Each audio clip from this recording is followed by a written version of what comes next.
8. रुद्र ने प्रत्यक्षा को अपनी बाहों में कसते हुए उससे अपनी सांसों में ही कहा, जान लेना इसीलिए आसान हो रहा है क्योंकि रुद्र बोलते हुए ही अचानक से चुप हो गया और फिर उसने अपने मन में ही कहा, क्योंकि मेरी जान अब मुझ में नहीं बसती। मेरी जान अब शायद तुम में बसने लगी है, और जब तक तुम खतरे में हो तब तक ऐसा समझ लो कि मैं भी खतरे में हूं। इसलिए तुम्हें उन सब की नजर से बचाना चाहता हूं जो तुम्हें चोट पहुंचाना चाहते हैं। मेरी जान अब तुम में बसने लगी है, बस इतनी सी बात है। बोलो ना, चुप क्यों हो गए? क्या हुआ? अब कुछ नहीं, बस इतना समझ लो कि मैं खुश हूं। रुद्र ने प्रत्यक्षा को अपनी बाहों से आजाद करते हुए उसके सिर पर प्यार से अपना हाथ रखा और कहने लगा, मैं तुमसे बस इतना कहना चाहता हूं कि तुम्हारी जिंदगी कीमती है। तुम जानती हो कि तुम एक नई जिंदगी शुरू कर सकती हो, क्योंकि जो जिंदगी मैंने शुरू की है वो कभी बदल नहीं सकती, और अगर बदल भी गई तो इस पर बहुत से खून के छींटे हैं जो तुम्हारे दूध से भी ज्यादा साफ दामन पर दूर से भी कहीं लगने नहीं चाहिए। लेकिन तुम ये तो सोचो ना कि मैं शांत हो जाओ और कुछ मत कहो।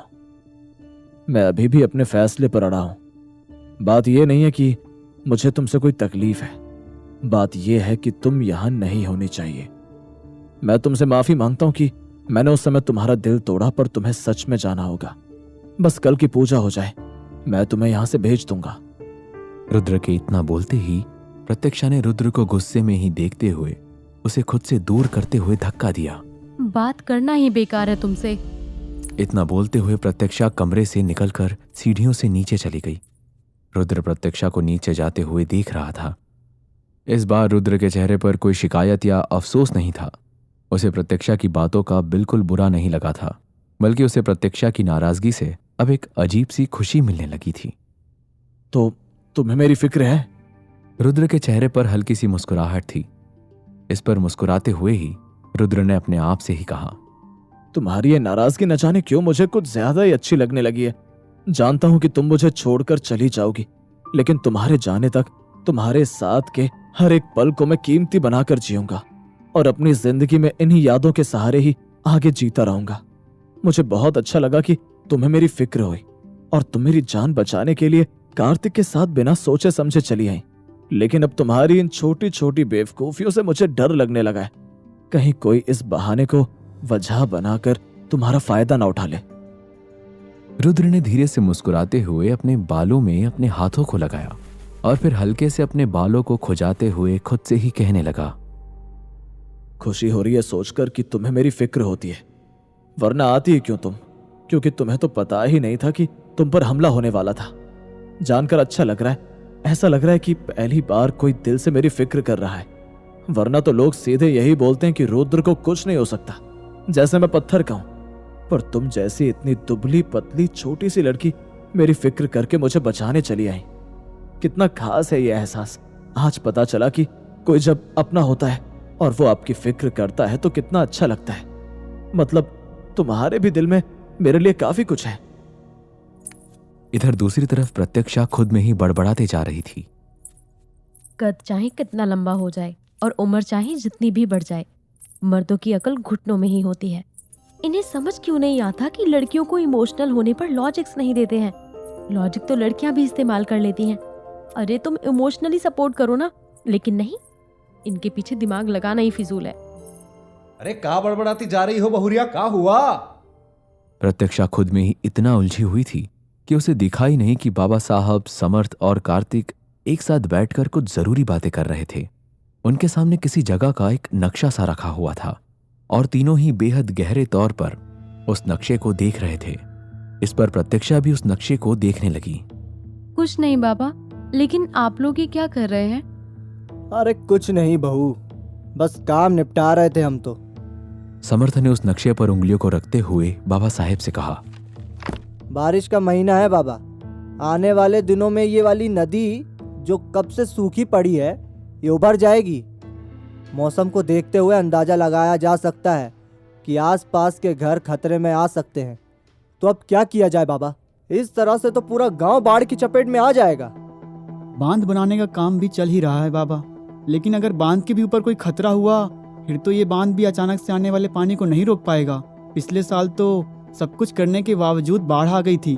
बाबा, घरों को बचाया भी जाए तो कैसे? मिट्टी के घर हैं, पानी की हल्की सी सीलन मिलते ही भर भरा के गिरते हैं। ऐसे में आमतौर पर नदी के कटाव से जमीन और घर सब उनके चपेट में चले जाते हैं। गांव खाली करवा भी लें तो लेकर भी कहाँ जाएंगे सबको। और इस बार तो बांध बनवाने के बाद भी अगर खतरा हुआ तो उसके लिए हमें तैयार रहना होगा। सबका ध्यान उस नक्शे पर था। इस पर प्रत्यक्षा बाबा साहेब के पास आकर जमीन पर ही बैठ गई और उस नक्शे को देखते हुए बाबा साहेब से कहने लगी, बाबा, ये क्या है? मुझे तो कुछ समझ ही नहीं आ रहा। क्या आप मुझे बताएंगे कि इसमें नदी कौन सी है और बांध कौन सा है? इस पर कार्तिक ने प्रत्यक्षा को ताना मारते हुए कहा, हाँ तो तुम्हें जानकर करना भी क्या है कि नदी कौन सी है और बांध कौन सा है। ये हमारे काम है, हम कर लेंगे। तुम्हें बीच में कूदने की क्या ज़रूरत है? जाकर अपना खाना खाओ और खेलो कूदो जाकर। इन सब में पढ़ने की कोई ज़रूरत नहीं है तुम्हें। कार्तिक की बात पर प्रत्यक्षा ने उसे घूर कर देखा और माथा समेटते हुए उससे पूछने लगी, खेलूं कूदूं? तुम्हें मैं 4 साल की दिख रही हूँ? दिखती तो ऐसी ही हो। बीच में ना पढ़ो अब। ये सब दिमाग वाले काम हैं और तुम्हारी जगह रसोई में है। चलो जाओ यहाँ से। पढ़ूंगी बीच में। क्या कर लोगे तुम? मैंने तुमसे सवाल नहीं पूछा था। तुम मत बोलो बीच में कुछ। मैंने बाबा से सवाल पूछा है और रसोई इतनी ही पसंद है तो तुम खुद जाकर वहाँ बैठो ना। अरे, और तुम होती कौन हो बाबा से कोई सवाल पूछने वाली? हम बाबा से कुछ नहीं कहते तो तुम कौन होती हो? और जरा तमीज से बात करो। तुमसे सब बड़े हैं यहाँ। इस पूरे घर में कोई अगर सबसे छोटा है तो वो तुम हो। पिद्दी भर की लड़की बाबा से सवाल पूछेगी अब। क्या क्या कहा तुमने? छोटी हूँ तो कुछ भी कहोगे? हद है। तमीज से बात करती हूँ मैं जब सामने तमीजदार लोग होते हैं। तो अब तुम समझ गए कि सिर्फ तुमसे मैं ऐसे बात क्यों कर रही हूँ। और सवाल पूछना गलत नहीं होता है ना बाबा? हाँ, काहे नहीं। हाँ हाँ बिल्कुल। बाबा, आप इसका साथ दे रहे हैं? आपको हमेशा मैं ही की दुश्मन लगता हूँ।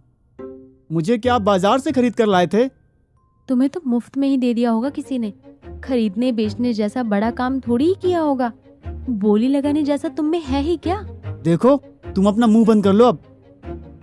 इससे पहले कि प्रत्यक्षा और कार्तिक आपस में बहसबाजी शुरू करते, समर्थ ने दोनों को ही बीच में रोकते हुए दोनों को ही डांटा।